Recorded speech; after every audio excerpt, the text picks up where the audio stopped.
There are moments in life that seem to gather everything that came before them. The small choices, the quiet risks, the years of practice, and weave them into something luminous. For Michelle, that moment arrived with the invitation to stand as a bridesmaid.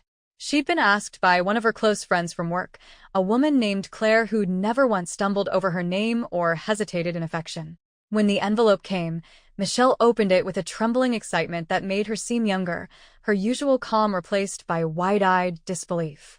"She wants me to be a bridesmaid," she said, almost whispering. "Not because she feels she should, but because she wants me there." I don't think either of us spoke for a while. We both knew what it meant. Not just a wedding, but a public acknowledgement. Her first formal appearance as herself, surrounded by family, friends, and strangers who might never have met her before. The weeks leading up to the wedding became a slow, graceful countdown. The house filled with talk of fabrics, colors, and fittings. Mom, Dad, and I joined in easily. Our lives had long since expanded to include these rituals. The dress was delivered one bright afternoon. A soft rose-pink creation with a flowing skirt, delicate ribbons at the shoulders, and a fitted bodice that made her stand tall without trying. I remember her unboxing it in the living room, lifting the hanger as though it were made of glass. The light caught the satin, turning it almost silver in places. "It's perfect," she breathed. Her hair had been permed a few weeks earlier, soft waves still holding from the salon. When she brushed it out, the curls framed her face like punctuation marks of joy. She wore it long, half-pinned back with tiny ribbons that matched the dress. On the morning of the ceremony, we woke to the sound of rain on the windows, soft but steady. The kind of weather that always feels temporary. Mum made tea while Michelle moved from room to room, laying out everything she'd need: the dress, the shoes, her accessories. Even the air seemed to hum with anticipation. I'd chosen a simple navy dress for myself, modest but flattering, with short sleeves and a pleated skirt. Standing beside her while we got ready, I couldn't help but notice the contrast. She glowed in her rose tones. I was the grounding shadow. We began with her makeup. I worked slowly, steady hands guiding the brush over her skin, watching the color bloom on her cheeks. She'd chosen soft pinks and lilacs for her eyes, subtle enough to look like sunlight caught on petals. The false lashes she'd worn for months went on perfectly the first time. Her practice showed. "You've gotten good at this," I teased. "Years of lessons," she replied, grinning. When the time came to dress, Mom and I helped her with a zipper, smoothing the fabric over her back, fastening the tiny clasp at the neckline. She stepped into her shoes, 6-inch heels, pale blush with small straps, and immediately gained both height and poise. When she turned to face us, it was impossible not to stare. "Oh, Michelle," Mom whispered. "You look beautiful." For a moment, none of us moved. Even Dad, who'd been pretending to read the paper to hide his sentimentality, looked up and smiled. "That's my girl," he said simply. The rain stopped an hour before the service, leaving the air clear and bright. We arrived at the church early, the soft chime of bells marking the hour. Inside, the scent of flowers and polished wood filled the air. The bride was radiant in white, the other bridesmaids already adjusting ribbons and bouquets. When Michelle entered, conversation paused. She moved with the same ease she'd cultivated over years of small transformations. Each step measured, graceful. When the music began and the bridal procession formed, she took her place naturally, just behind the bride. I watched from the pew, my hands clasped tight, as she walked down the aisle. The sunlight through the stained glass windows spilled in pink and gold, catching the shimmer of her dress. The moment felt suspended, almost sacred. If anyone in the congregation wondered about her story, they kept it to themselves. Most already knew her, those who didn't simply saw a confident young woman standing among friends. Later, she told me that was the best part.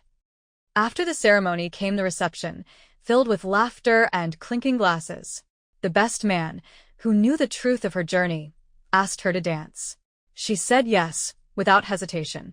They crossed the floor together, the music rising, and she laughed freely, head tilted back, curls catching the light. I could see that she wasn't thinking about how she looked or whether people were watching. She was simply present. When we got home that night, long after the bouquet had been tossed and the cake sliced, Michelle lingered at the mirror in her room, unpinning her hair. The satin dress hung loosely now, its folds softened from a day of celebration.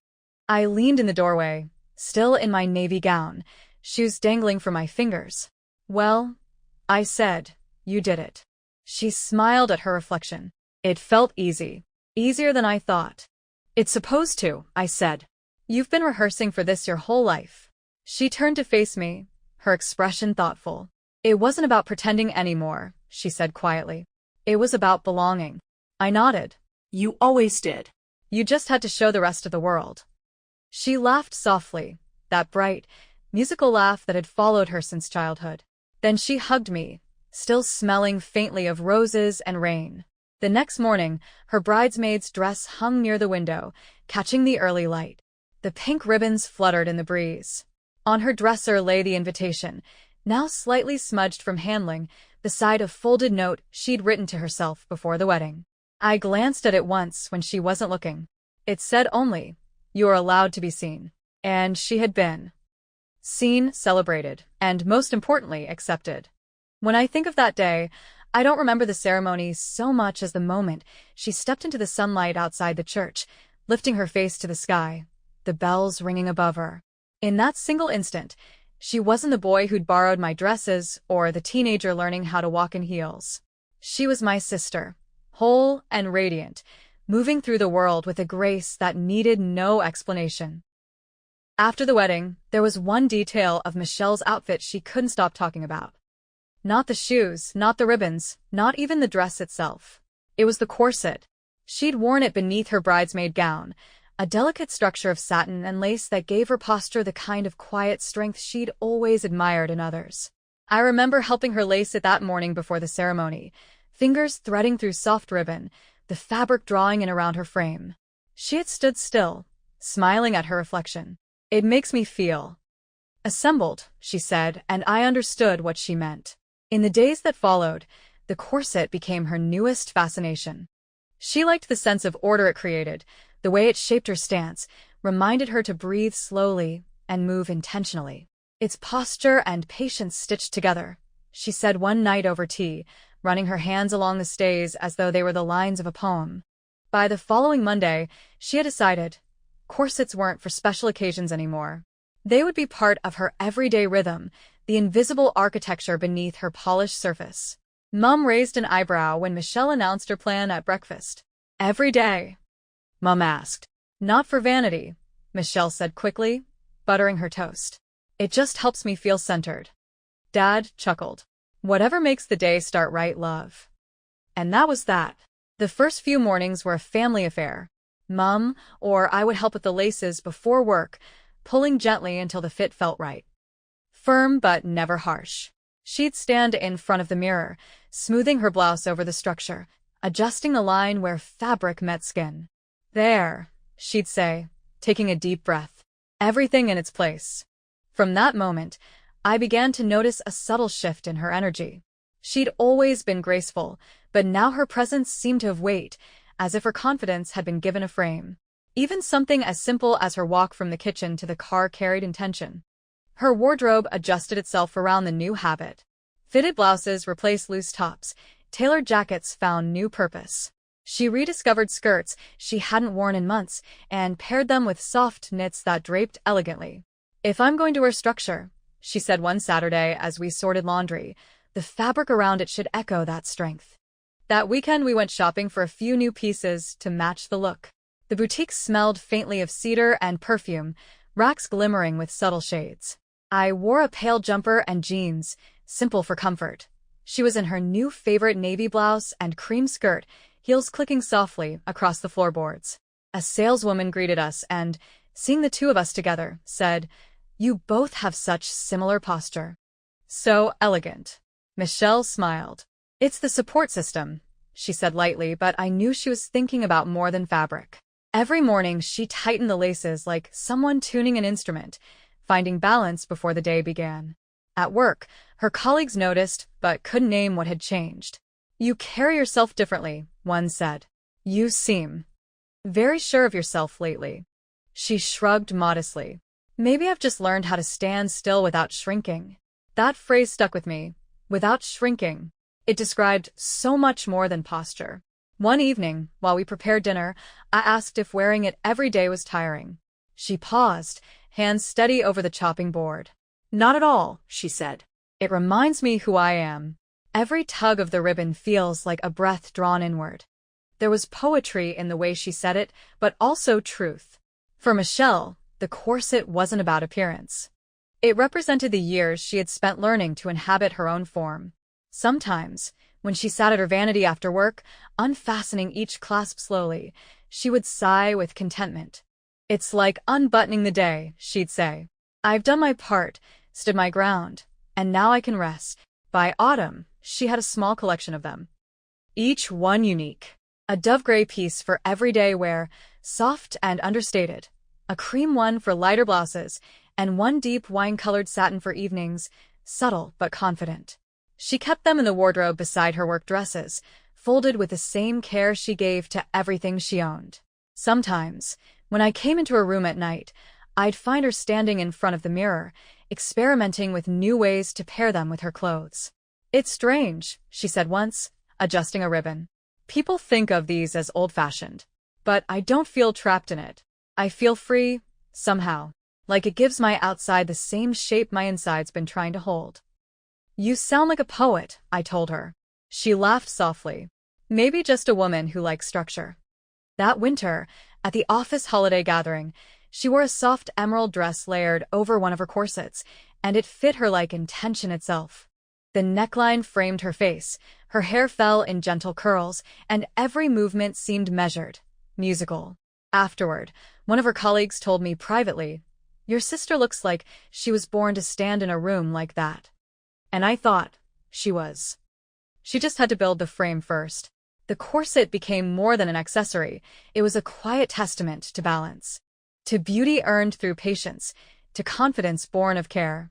Watching her lace it each morning, I saw not restriction but rhythm, not confinement but grace. It reminded me of what she'd said once when describing her journey. Becoming myself wasn't about changing who I was. It was about learning to stand tall inside it. And now, every morning, with a faint whisper of ribbon tightening, she did exactly that. Chapter 12. Reflections in Sisterhood. Sometimes, late at night, I stand by the window of my room and think about how far we've both come. The house is quiet then. Mom and Dad asleep, the streetlights painting gold pools across the drive. In the next room, Michelle's faint music drifts through the wall, something soft and melodic. It's in those quiet hours that the memories come, fragments of laughter, the flash of color from a borrowed dress, the steady rhythm of high heels clicking down the hall. There was a time when our lives were simple in that unexamined way childhood allows. We were brother and sister, and the words felt as solid as the walls around us. Then one afternoon, I opened my door and saw a different version of my sibling staring back at me through the mirror. A moment that split the world neatly into before and after. What amazes me most now is not how much changed, but how gently it all happened. One small step, one brave choice, one dress, one morning at a time. When people ask what it was like, I never know how to explain it. They expect drama, resistance, revelation. But what I remember most vividly are the quiet things. The smell of freshly ironed fabric, the sound of laughter in front of a mirror, the calm tone in Mom's voice when she said, "If it makes you happy, then it's right." Those are the details that shaped us. Michelle taught me that identity isn't a decision. It's a discovery. Watching her become herself was like watching someone uncover a buried melody that had been playing all along. At first, only she could hear it. Eventually, we all learned to listen. I think of her now, standing in the doorway each morning, deciding which part of her story to wear that day. Some days it's structured and professional, others, soft and playful. Every outfit tells a truth. Every choice is a small declaration. I am here. I am whole. We share almost everything these days. Clothes, secrets, silence.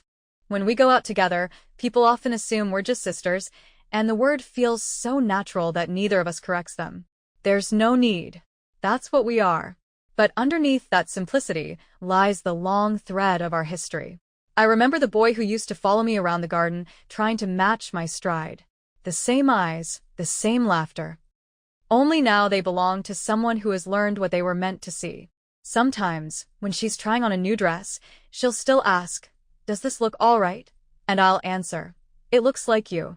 That's our shorthand now. It means, yes, you've arrived. The corsets, the heels, the makeup. All of it, to me, are less about fashion than about faith. Faith that she could build a world where she fits perfectly, piece by piece. And she has. Her confidence has changed the air around her. Even strangers seem to respond to it. I've watched her move through the world without apology. At the office, at a cafe, walking to meet her friends. And every time I feel that same quiet pride that filled me on her 15th birthday, when she first said, "Call me Michelle." She has become grace without pretense, elegance without arrogance. I don't just admire her courage, I depend on it. It reminds me what gentleness looks like when it's also strong. When I think of her journey, I see more than just transformation. I see the echo of every hand that helped her along the way. Our parents, who never once turned away, her friends, who stood beside her without question, and me, the sister who learned that love doesn't have to understand before it accepts. Sometimes, when we sit together on the porch in the evenings, our tea cooling between us, she'll rest her head against my shoulder and say, "Thank you for being there from the start." And I always tell her the truth. I didn't do anything. Because it never felt like doing. It felt like witnessing something extraordinary. Someone coming home to themselves. Now, when I walk past her room and see the glow of the lamp against her vanity, I no longer think of the boy who once borrowed my clothes. I think of the woman who lent me courage. She taught me that identity can be soft and strong at the same time, that beauty isn't something we discover in the mirror, but something we learn to recognize in one another. She is still my little sibling, still the person who laughs too loudly at her own jokes, still the one who borrows my scarves without asking. But she is also the sister who showed me what it means to live truthfully, to step into light without hesitation. When people ask what happened to my brother, I smile and say, "She grew up." And every time Michelle walks through the door, head high, eyes bright, heels catching the light, I know that's exactly what she did. Don't stop now. See what happens next. Subscribe for more every week. Hit the bell and stay part of the story.